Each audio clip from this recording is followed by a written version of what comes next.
Today, inflation does what it does.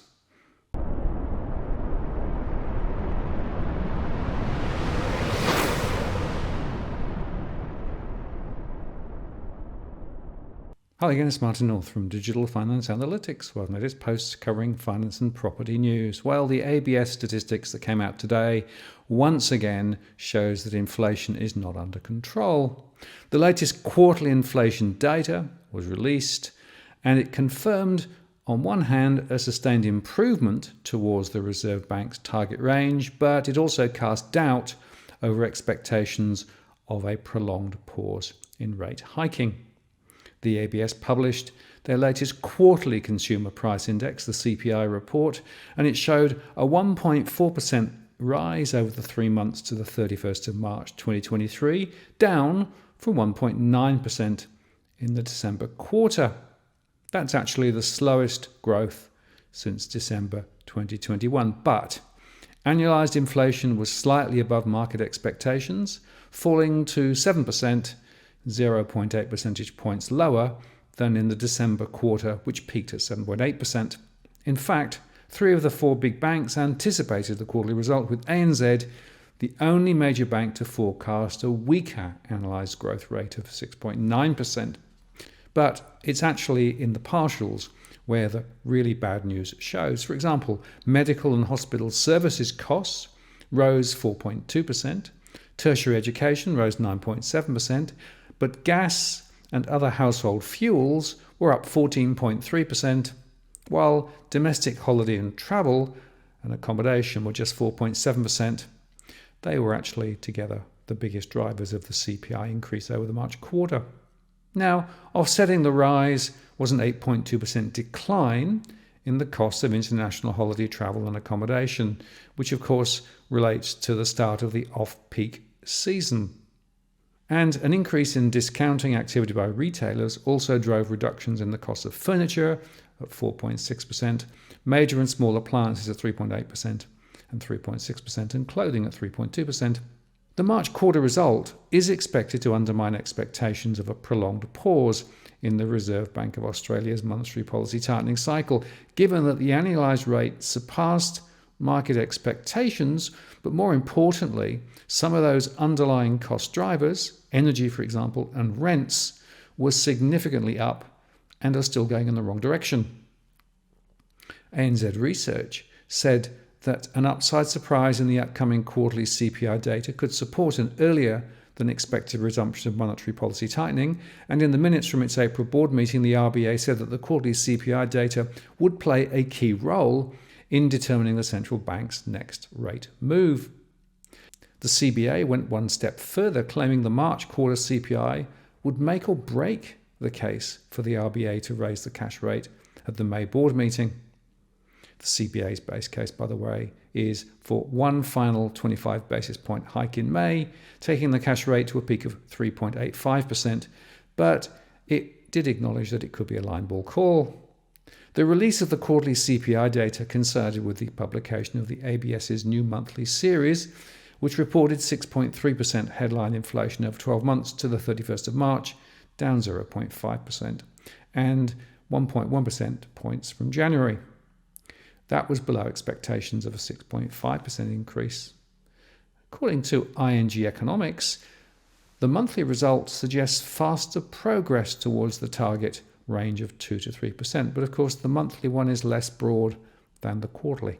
And he said, month on month, inflation of around 0.3% in April would enable inflation to at least tread water until base effects in the subsequent months.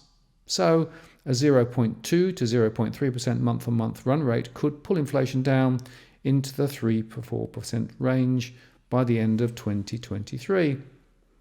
That is, if there is no repeat of last year's food and energy price spikes, then it is just possible that inflation could fall back within the RBA's 2 to 3% inflation target when the December CPI was released in early 2024.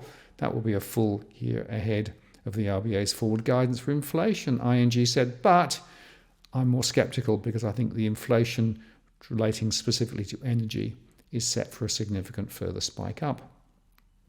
In this context, the RBA could, of course, then reverse its monetary policy strategy earlier than anticipated. But again, I'm very sceptical. Anyway, ING said, we believe that there is a fair chance that not only did 3.6% mark the peak for the cash rate, but that we could also see the cash rate being trimmed before the end of this year. However, during his address at the National Press Club in Sydney, following the April decision, the RBA Governor Philip Lowe said that the central bank does not envisage a shift to an easing bias anytime soon. I think it's premature to be talking about interest rate cuts, he said. Remember, we've got the highest inflation rate in 30 years, the lowest unemployment rate in 50 years, and still 2 years before we get inflation back to the top of the target range. So I think it's too early, way too early, to be talking about interest rate cuts, and the balance of risk lays in further rate rises, but it will depend upon the data. And the governor went on to note that the central bank is prepared to keep interest rates higher for longer. If we need to keep interest rates higher for longer to make sure that inflation comes back to the 2 to 3% target range in a reasonable time, we'll do that, he said. But that will be determined by the flow of events. And it's also worth noting in the context of that on Wednesday, the last round of consultation has to begin on the government's code of gas suppliers before the guidelines are finalised by the end of the financial year. Under the proposed code, small gas producers will be exempt from the price cap if they supply only the domestic market. Exemptions from the price cap will also be dependent on court-enforceable supply commitments that satisfied the consumer watchdog.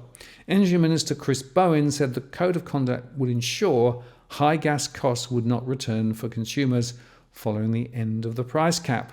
This is all about cutting the link between very volatile international gas prices and the prices Australian industries and households pay for Australian gas, he told the ABC on Wednesday. It means Australian industry and households get access to Australian gas that's under Australian soil and Australian waters at a reasonable price. Talks have already been held with large industrial gas users about what the code could look like. Mr. Bowen said it was time to expand the consultation to ensure the right balance was struck. What we're seeking to do is to increase the supply of gas in the domestic market, particularly in some of the years in which we're facing projected shortfalls like 2027. He said, the code strikes a good balance, but we want to see what the broader industry and Australian community think. There will also be a review of the code within 2 years of its starting to ensure it remained fit for purpose. The initial price caps were enforced following spiralling gas and energy prices in the wake of Russia's invasion of Ukraine in 2022, and Bowen said that the price cap would take the sting out of the rising power costs. The Australian energy regulator was very clear with us that price rises we would have been seeing would have had a 5 in front of it, a 50% or so price rise, absent of intervention, he said. We intervened. There is still going to be price rises, but nowhere near as big as it would have been. The consultation, by the way, on the gas code will be open until May the 12th. But the point I want to make with regard to these inflation numbers is it is now all about energy and what happens to those numbers. Plus, of course, the old base effect. And it's just worth reflecting, of course, that when you have high rates in certain months, after 12 months, those high rates drop out, so the inflation rate comes down. But that does not mean that prices go into reverse. All it means is that prices remain on a higher plateau. And so, with energy costs and other inflation costs raging and wage growth not following, most households are still in a negative pinch. And while we may be seeing the inflation target come down to somewhere between 2 and 3% eventually, that doesn't mean that the cost of living will reverse and come back to where they were 2 or 3 years ago. No, we are on a new, higher trajectory now. And that means that in the medium to long term, households are going to continue to struggle with paying the bills, paying their mortgages and rents.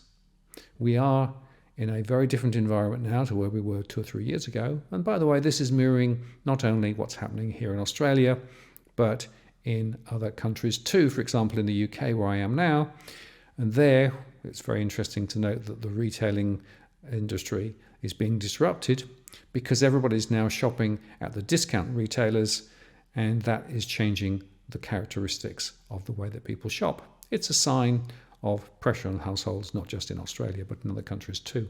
So the bottom line is this. The CPI numbers were more aggressive than people expected. And I think that this will pretty much confirm the RBA is going to have to lift rates higher because, of course, that's the only lever they've got. And I'm afraid that those market analysts who are betting on rate cuts and therefore price reductions are actually barking up the wrong tree.